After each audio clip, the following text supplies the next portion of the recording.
A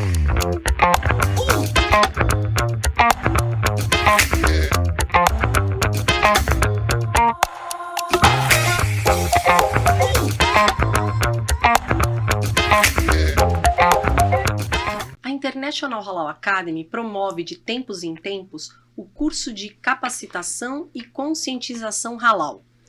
É um curso online e ao vivo, com inscrições gratuitas e abertas ao público.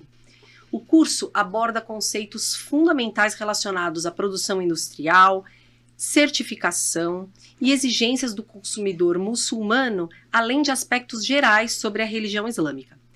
Como ele chega a reunir mais de 3.000 pessoas simultaneamente, sempre surgem muito mais dúvidas do que os nossos docentes conseguem responder ao vivo.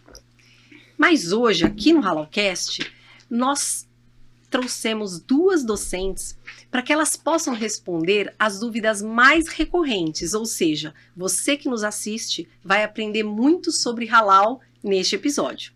Eu sou a Cristina Tomás e esse é o Halalcast, o podcast da International Halal Academy, um instituto privado dedicado à qualificação, treinamento e capacitação de pessoas para o mercado halal. Esse podcast conta com o apoio da Fambras Halal Certificadora, do Grupo R1, especialista em cenografia sustentável e soluções de audiovisual, e o Hotel Sheraton World Trade Center, o primeiro hotel Muslim-friendly do Brasil.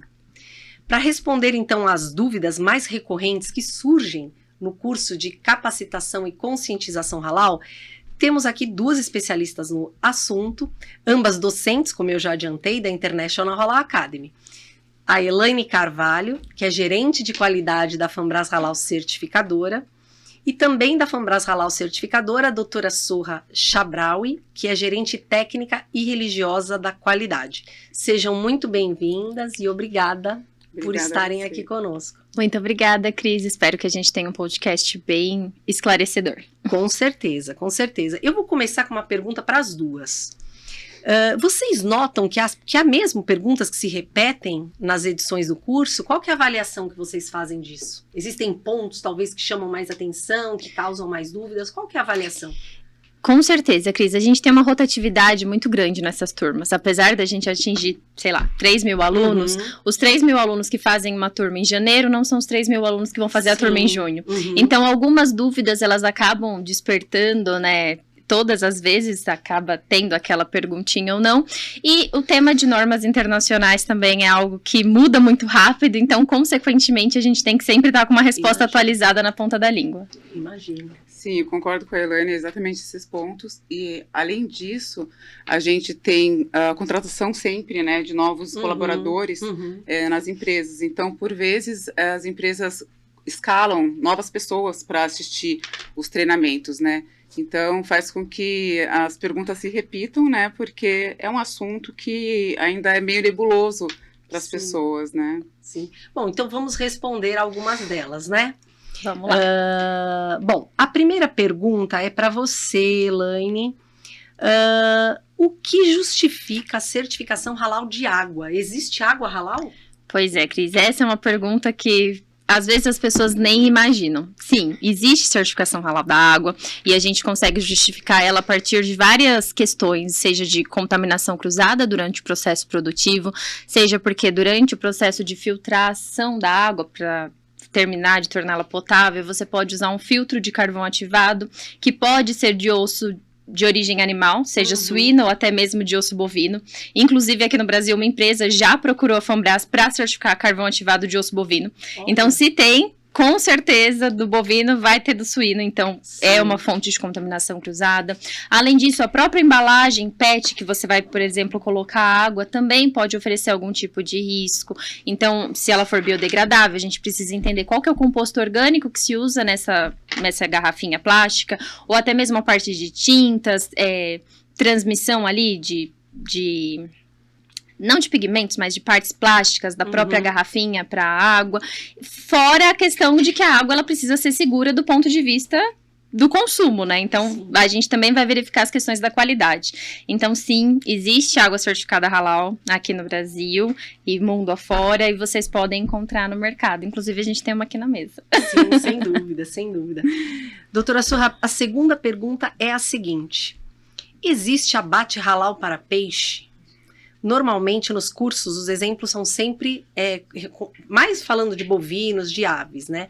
Você pode explicar um pouco mais sobre essa questão do peixe halal? Inclusive, eu mesma já assisti algumas edições do curso, eu vejo essa pergunta do peixe Muito frequentemente. Então, primeiro, né, eu acho que é importante a gente colocar que na tradição islâmica, né, tem um dito do profeta Muhammad, que paz esteja com ele, onde ele fala que tudo que sai da água é halal, é lícito para consumo. Né? Então, via de regra, todas as espécies marinhas são halal. Mas você tem também espécies que saem de água doce, né? Por exemplo, sapo, que não seria halal, porque ele vive, né, tanto fora da água quanto na água e é de água doce. Tem também peixes de água doce que eles são venenosos. Então, nesse sentido também, que são aqueles peixes sem escama, que também se alimentam de residuais do fundo do rio. Então, eles podem transmitir alguma doença para aquelas pessoas que se alimentam dele. Então, existem algumas nuances em relação à questão do peixe halal, mas abate não é necessário fazer. Você não tem um abate, né? Até porque o peixe, no momento que você tira ele da água, como ele respira pelas brânquias, né? No momento que você tira da água, ele morre, né? Mas tem alguns cuidados que precisa ter. Como eu falei, né? A questão do peixe que tem veneno. É haram consumir eles? Não. Mas você tem que tirar o veneno, até porque vai fazer mal à saúde daquelas pessoas que a consomem. Sobre esses peixes sem escamas, que eles se alimentam de residuais também, tem normativas internacionais que falam que se um produto industrializado utilizou peixe sem escama, isso precisa estar discriminado na embalagem, por exemplo, né? Para que a pessoa saiba né, sobre aquele peixe. Agora, abate não existe, mas existe certificação de peixes? Pode existir sim, porque hoje em dia a gente tem uma indústria, né? Sim. Então os peixes, eles por vezes vão se alimentar de ração que não necessariamente tem uma proveniência halal. Então, existe certificação de peixe muito mais por conta das fontes alimentares, né? Daquele animal. Nossa, é muito interessante mesmo. Elaine, agora uma outra pergunta. É obrigatório ter um lubrificante de grau alimentício certificado halal para obter a certificação de um produto? E eu vou pedir para você não só responder essa pergunta, mas explicar o que é um lubrificante de grau alimentício. Perfeita pergunta, Cris. Obrigatório não é. É altamente recomendado que você use um lubrificante de grau alimentício certificado halal dentro do seu processo produtivo. Mas se você usar um lubrificante de grau alimentício que tem uma fonte comprovadamente apta para o halal, por exemplo, veio de óleo mineral, ele vai poder ser aceito, mas existem hoje já alternativas certificadas no mercado que são muito mais seguras. Então, é altamente recomendado que você tenha, mas uma coisa não impede você de conseguir, por exemplo, a certificação. E comentando, né, o que é um lubrificante de grau alimentício. Os equipamentos, para eles funcionarem de modo geral, eles precisam de agentes de lubrificação, para que as peças se encaixem direitinho, não tenha nenhum tipo de rusgo de ali no processo. E quando você tem um lubrificante de grau alimentício é porque ele pode ter um contato acidental com aquele alimento. Sim. Então, vamos lá, eu vou moer carne moída, dentro desse meu equipamento, a carne pode entrar em contato com o lubrificante que está funcionando ali nas peças.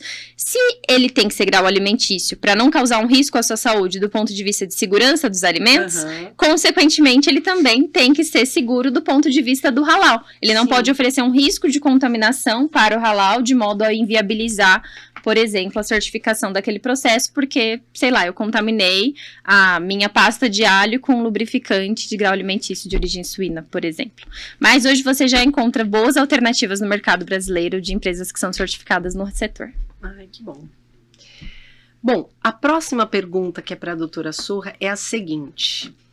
Corante carmim de conchonilha pode ser usado em produtos halal?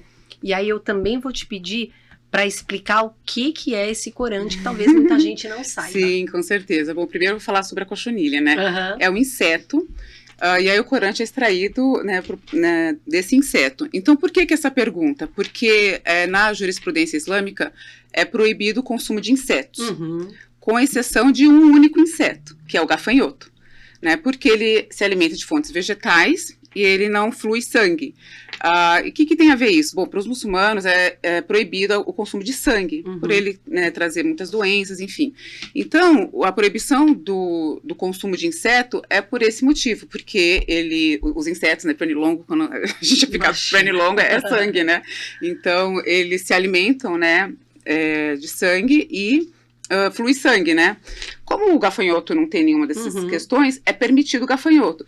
E aí você me perguntou se é permitido. Depende do mercado. A gente tem países da Ásia amarela ali, como por exemplo a Indonésia, a Malásia, que entende que poderia sim usar esse corante proveniente do caminho de cochonilha por ele se assemelhar, pela cochonilha se assemelhar ao gafanhoto, porque ela também não flui sangue, né, e se alimenta de fontes vegetais. Então, fazendo essa analogia entre esses dois insetos, esses países entendem que é permitido sim, até porque o carmim proveniente da cochonilha é natural, né, enquanto que um corante artificial talvez tenha mais malefícios, né, digamos assim. Mas, se você for falar de outras normativas internacionais, como aquelas que regem os países do Golfo, elas proíbem, porque entende que a cochonilha é um inseto e todos os insetos são proibidos, então não poderia utilizar para um alimento. Onde que você usa o corante de carmim? Em tudo que tem a coloração avermelhada, rosada, então bolacha recheada, tortas, enfim. E pode ser utilizado também em maquiagem, né? Sim. Então, determinados países entendem que é um inseto, então não poderia um produto ser certificado utilizando esse corante. O que a FANBRAS faz?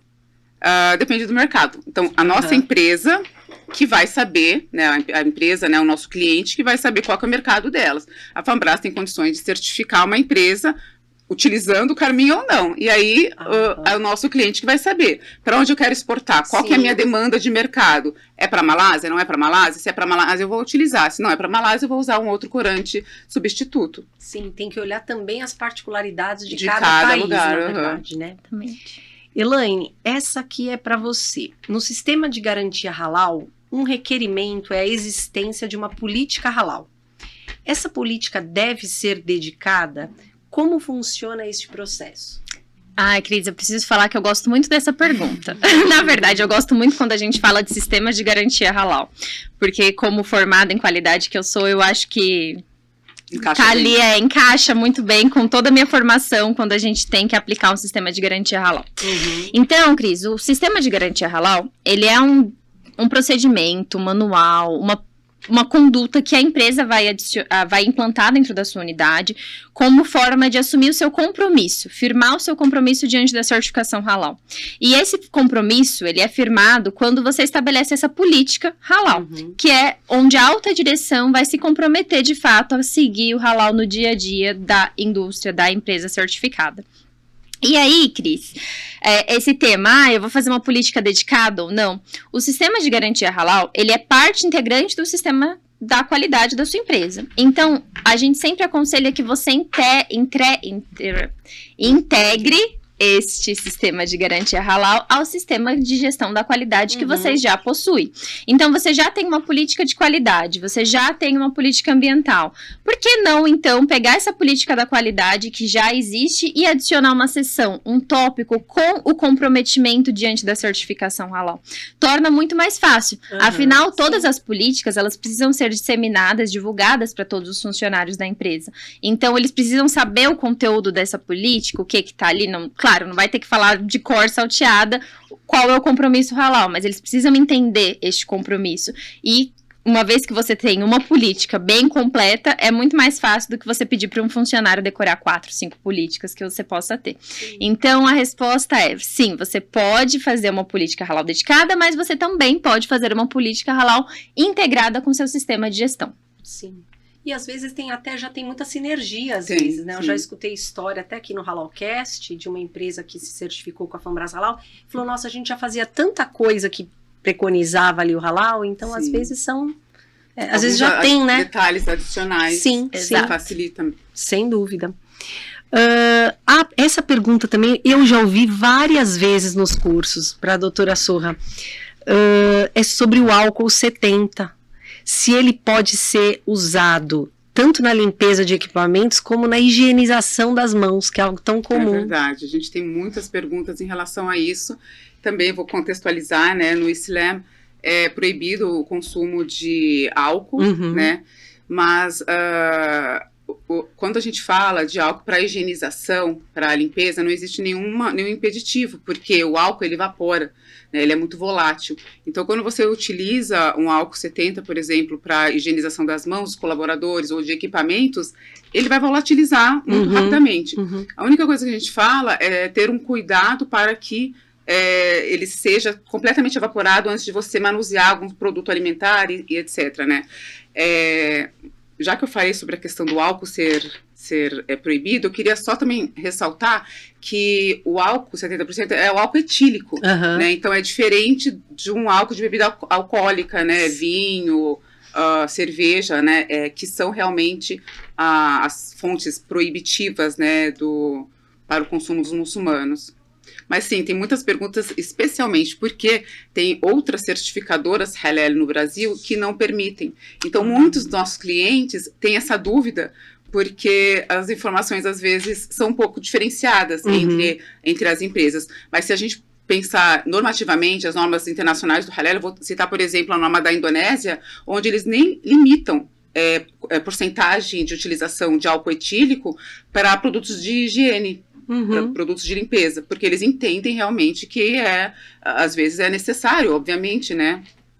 Porque o álcool 70 ele quebra a barreira, né, da membrana da bactéria, e ele entra, né? Porque para você tirar a bactéria você precisa ter uma lise da membrana, e aí você remove completamente. Então tem que utilizar o álcool 70 em várias situações. Interessante. Elaine, a próxima pergunta é sobre auditoria não anunciada. Ela é obrigatória para todas as empresas certificadas halal? Todas as empresas certificadas necessariamente serão submetidas a uma auditoria surpresa? Vamos lá. Vamos desmistificar um pouco a auditoria não anunciada. Não é bem uma auditoria surpresa. Então, não significa que uma vez que você é certificado com a Fambras Halal, um belo dia eu vou acordar feliz, bater na porta da sua empresa e falar, oi, eu vim aqui te auditar. Não é assim. Poderia, né? Poderia, mas não é. A auditoria não anunciada, ela ocorre uma vez a cada 3 anos. Então, o ciclo de certificação halal, ele tem validade ali de 3 anos. Então, a gente tem sempre o processo inicial, manutenção 1, manutenção 2, ao final disso, no 3º ano, a gente vai para renovação, depois manutenção 1, 2, e vida que segue com renovação, a gente espera que para sempre. Então, esses processos de manutenção, que pode ser a manutenção 1 ou a manutenção 2, vai acontecer necessariamente no regime de auditoria não anunciada. Mas essa auditoria não anunciada, ela não é totalmente surpresa, né? O cliente, ele tem um período para fazer a auditoria. Normalmente, a auditoria ela é feita no intervalo de 12 em 12 meses. Então, a gente vai estabelecer com o cliente, previamente, uma janela, um intervalo de tempo onde pode acontecer a auditoria não anunciada. Então, vamos lá. Suponha, Cris, que a sua empresa vai passar pela auditoria não anunciada nesse processo de manutenção 1. Ela pode acontecer, então, vamos lá, 1º de agosto a 15 de agosto. E aí, a sua empresa, Cris, tem direito de me falar, olha, Elaine, dentro desse seu intervalo de tempo que você está me dando, dia tal é feriado, dia tal a empresa não funciona, estou em parada, qualquer coisa que seja um impeditivo para receber a auditoria. Aí, se a gente ainda conseguir manter uma janela expressiva, a gente vai manter, senão a gente pode propor um outro intervalo. Mas a auditoria não anunciada, ela vai acontecer dentro de um intervalo, normalmente de 15 dias, previamente estabelecido e acordado entre as partes, tá? Mas o que vai acontecer eu vou te falar, do dia 1º ao dia 15. Você não sabe se eu vou chegar lá dia 2, dia 3, dia 4, enfim. E aí, uma vez que a gente chegar para fazer essa auditoria, a empresa tem também ali o intervalo de até 1 hora para poder receber a nossa equipe de auditoria para fluir o processo, tá? Mas sim, Cris, essa auditoria não anunciada, ela entrou como um requisito dentro do sistema de gestão da qualidade da Fambras e ele é obrigatório para todas as empresas, independente do setor. A gente teve até alguns questionamentos, mas eu sou uma empresa de produtos químicos, isso é muito comum nas normas de alimentos, precisa para o meu setor? Sim, precisa. A gente hoje, como certificadora, a gente trabalha com padrão único. Então, todos os clientes têm validade de 3 anos, todos os clientes vão receber auditoria seguindo ali os critérios da 19.011, todas as auditorias estão respaldadas pelo sistema de gestão da Fambras, então eu preciso manter que essas regras sejam aplicáveis a todos, independente do setor que a sua empresa está atuando. Preparem-se. Preparem-se. Mas, gente, é a auditoria que vocês já conhecem, a auditoria de manutenção, que é um pouco mais curta até e tranquila do que uma auditoria de renovação, que acaba vendo uma quantidade maior de documentos, então é tranquilo. Se a pessoa está seguindo o que foi estabelecido, né? Acho que não deve ter grandes questões. Doutora Sorra, é possível que uma mesma empresa tenha certificação halal e kosher, né, que são os alimentos permitidos de acordo com a religião judaica, e pode aplicar ambos os selos de identificação nos rótulos dos produtos identificados? Aqui a gente pegou o exemplo de uma pergunta que alguém fez no caso de um suco de laranja, por exemplo. Eu posso ter lá os 2 selos? Bom, primeiro, né, uma empresa pode certificar ambos. Novamente, vai depender do mercado. Tá? Se uma empresa X que abate boi, né, de frigorífico bovino, ela tem o reconhecimento da Malásia, a Malásia exige que seja planta dedicada padrão Malásia. Então, esse frigorífico que está reconhecido para a Malásia não pode abater kosher. Tá? Então, apesar de ter muitas semelhanças, né, entre o abate kosher e o abate halal, existem muitas semelhanças, mas, de qualquer forma, não é o mesmo abate, né? Não são exatamente os mesmos requisitos. E dependendo do mercado, eles não aceitam. Existem normativas, por exemplo, do GSO, que é um pouco mais flexível, desde que você tome cuidado sobre a questão da higienização das etapas, né? Fazer antes sempre o abate halal, depois o abate kosher, por exemplo, e a empresa passa por toda a higienização e você inicia depois fazendo o abate halal, ter câmaras segregadas, ter funcionários dedicados. Então, você precisa tomar todo o cuidado para que não haja uma contaminação cruzada de boi kosher e boi halal. Você perguntou sobre a questão do selo na embalagem. Sim. Não necessariamente um contraria o outro, mas como eu falei, dependendo do mercado, se tornaria muito conflituoso, né? Se um mesmo produto vai para a Malásia, por exemplo, que exige planta dedicada, padrão Malásia, ter sim, o selo kosher, porque mostra para mim que aquela empresa abateu ambos os métodos na mesma unidade, entendeu? Que aquele produto daquele CIF, daquela empresa, tem ambos os tipos de abate. Se eu falo de um suco de laranja, a criticidade é menor, entendeu? E, então, a gente não tem esse padrão de 100% dedicado para um produto de baixo risco. Então, poderia. Então, mais uma vez, o empresário precisa ter consciência do mercado, saber que cada um vai ter as suas exigências e ele tem que cumprir. No caso, por exemplo, da empresa de suco de laranja, não necessariamente o procedimento que a empresa vai adequar para o kosher contradiz o processo do halal. É diferente. Que nem no abate, realmente, o corte tem as suas particularidades. Agora, um suco de laranja halal pode ser um suco de laranja kosher? Pode. É o mesmo suco, é o mesmo fluxo produtivo, é os mesmos cuidados. Por exemplo, álcool, né, residual alcoólico. Para os judeus também é proibido. Então, tem muitas, por isso que eu falo, tem muitas semelhanças, né? E como ela falou, não tem aspectos de contradição. Entendeu? Eu já vi água de coco com os 2 selos. Com os 2 selos, eu também já vi. Muito açúcar com os 2 selos. Então, dependendo do tipo de produto, não vai ter nenhum conflito e você pode aplicar ambos tranquilamente. O conflito realmente é total ali na área de carne, de proteína animal, porque de fato as particularidades são muito maiores. Sim. Excelente. Elaine, essa é mais uma pergunta que eu achei muito interessante e curiosa. Se eu sou uma empresa certificada halal, posso servir carne de porco no refeitório? Pode. Não tem nenhum problema, desde que essa carne que você vai servir no refeitório não ofereça algum tipo de contaminação para o seu processo produtivo. Então, vamos lá. Eu sou uma indústria de suco de laranja. Eu vou servir carne de porco no refeitório. Tá tudo bem, as pessoas que estão se alimentando não vão carregar aquela carne até o processo produtivo do suco, então não oferece nenhum tipo de risco de contaminação. Os cuidados que a gente precisa ter, e que normalmente já são práticas, é tomar as devidas precauções de os produtos que serão consumidos no refeitório não vão ser armazenados juntos com os produtos que serão usados ali dentro da empresa ou vendidos para os clientes. E, inclusive, Cris, a gente teve um episódio curioso de uma vez numa empresa, de um frigorífico, guardar os kits de Natal que tinham produtos de derivado suíno no mesmo armazém onde eles estavam guardando o produto do abate halal. E aí, isso já pra gente, de jeito nenhum, já não pode sob nenhuma hipótese. Então, assim, o armazém, né, a câmara fria, onde você guarda a carne que vai consumir no refeitório, não é a câmara fria que você guarda o produto halal. Sim. Então, sem problemas, pode consumir sim, só não vai servir para o auditor no dia da auditoria, né, gente? Até porque aí... Mas aí quando, por exemplo, um frigorífico que tem muçulmanos e não muçulmanos, né? Tem essa questão também, porque já teve supervisores e degoladores que vieram me perguntar, poxa, mas às vezes no mesmo refeitório tem carne de porco e carne para nós, que somos muçulmanos. Claro que a empresa, né, o frigorífico, não precisa servir halal para os não muçulmanos.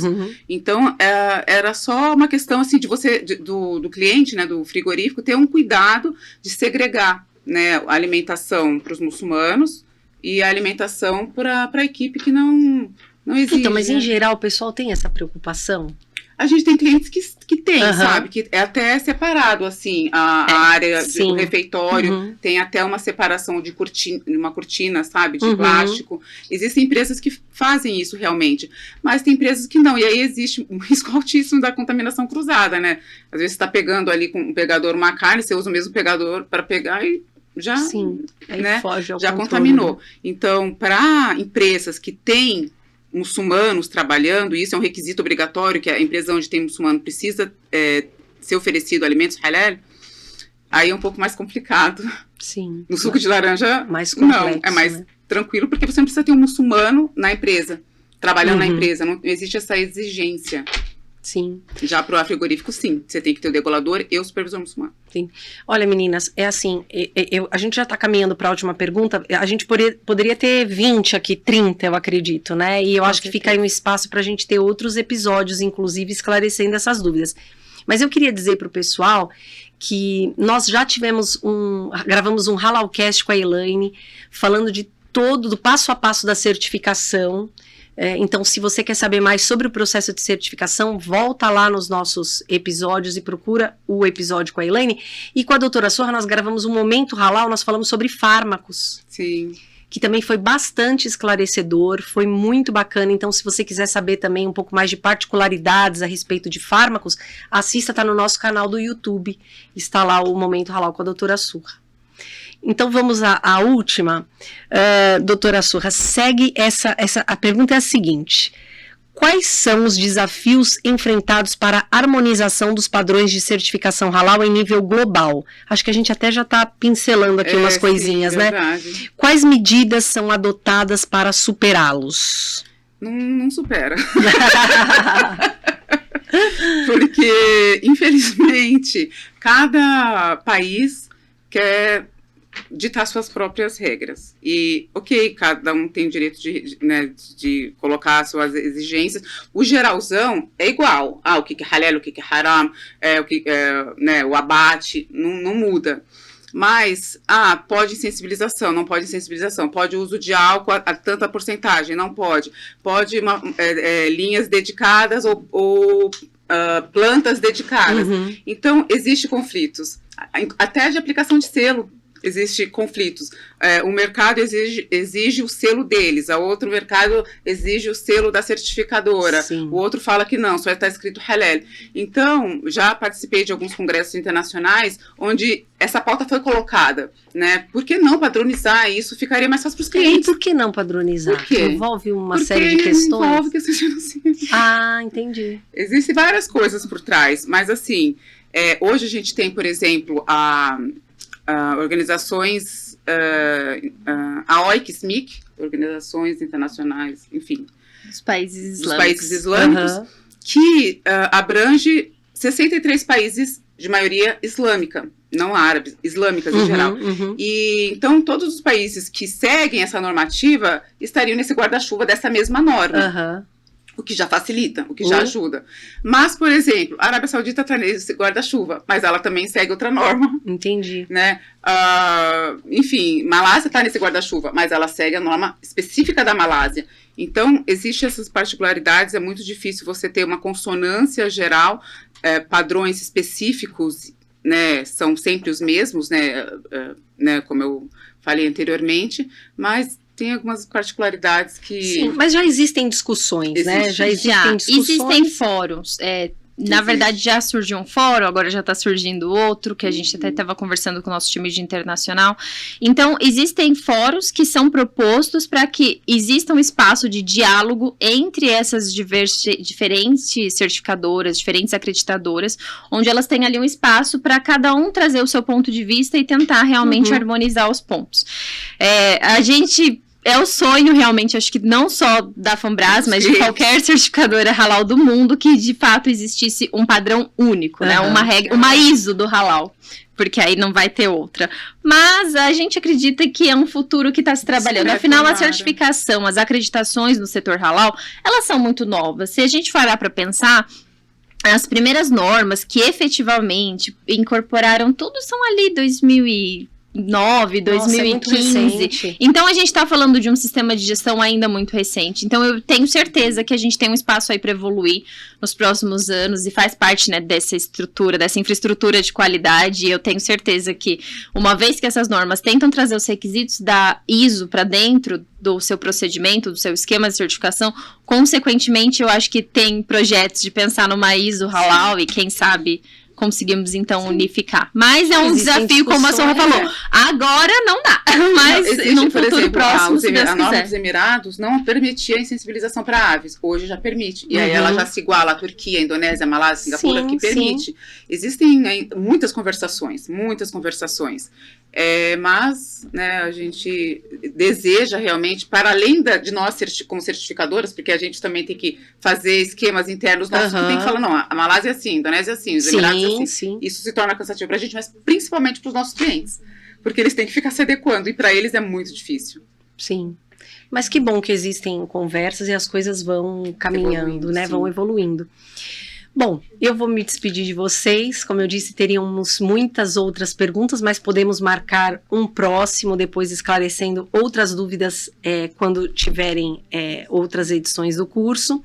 Mas antes de me despedir de vocês, nós preparamos aqui uma lembrança para vocês se recordarem desse dia em que vocês estiveram aqui conosco, compartilhando conhecimento. Eu posso abrir? Eu tenho que deixar pode para a próxima pessoa que vai vir? Pode abrir, até para matar às vezes a curiosidade de quem está assistindo a gente. Eu sou curiosa, a gente agora sabe. Pode abrir, fica à vontade.